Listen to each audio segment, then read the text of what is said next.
আজকের ভিডিওতে সবাইকে স্বাগতম জানাচ্ছি। আমরা আজকে চলে এসেছি রান্নায়। আপনারা এখানে দেখতে পাচ্ছেন যে ছাগলের ভুঁড়ি, পাশে আলু আর এই পাশে পেঁয়াজ রসুন আর শুকনো মরিচ।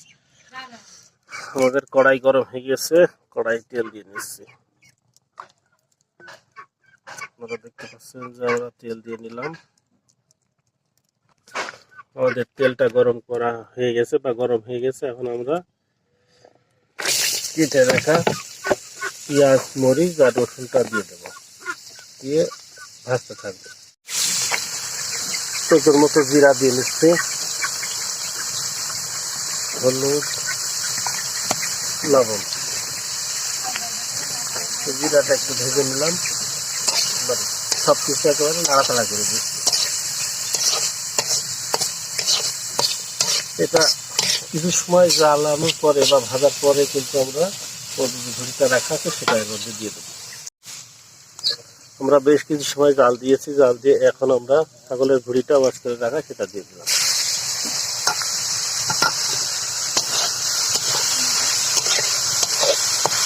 দিয়ে ওরা ভাজতে থাকে।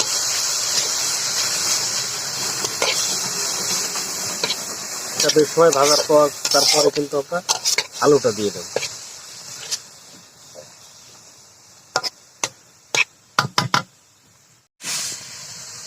আমাদের বেশ সময় কিন্তু আমরা এই ভুঁড়িটা এভাবে ভাজছি।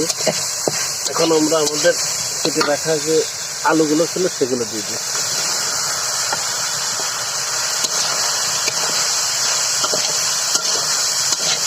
ভুঁড়িটা মূলত আলু দিয়ে খেলে বেশ ভালোই লাগে, খারাপ লাগে না। যার কারণে কিন্তু আমরা আলু দিয়ে রান্না করার চেষ্টা করছি। এখন এভাবে আমরা ভাজতে থাকছি। আমাদের বেশ সময় জাল জ্বলছে, একটু লেগে লেগে যাওয়া ভাব হচ্ছে, লেগে লেগে যাওয়া ভাব হচ্ছে। যার কারণে আমরা আর একটু তেল দিয়ে নেবো, তেলটা আর একটু ভালো করে ভেজে নেবো, তাহলে আলুটাও সিদ্ধ হয়ে যাবে, সব কিছু ভালোভাবে সিদ্ধ হয়ে যাবে। তোমরা আবারও তেল দিয়ে নিলাম। এই তেলটা গরম হয়ে গেলে সবগুলো ভালো করে ভেজে নিলে হয়ে যাবে। তেলটা গরম হয়ে গেছে,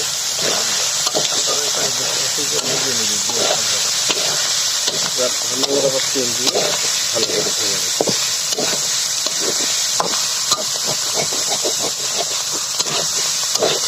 ভাজা প্রায় শেষ পর্যায়ে চলে এসেছে।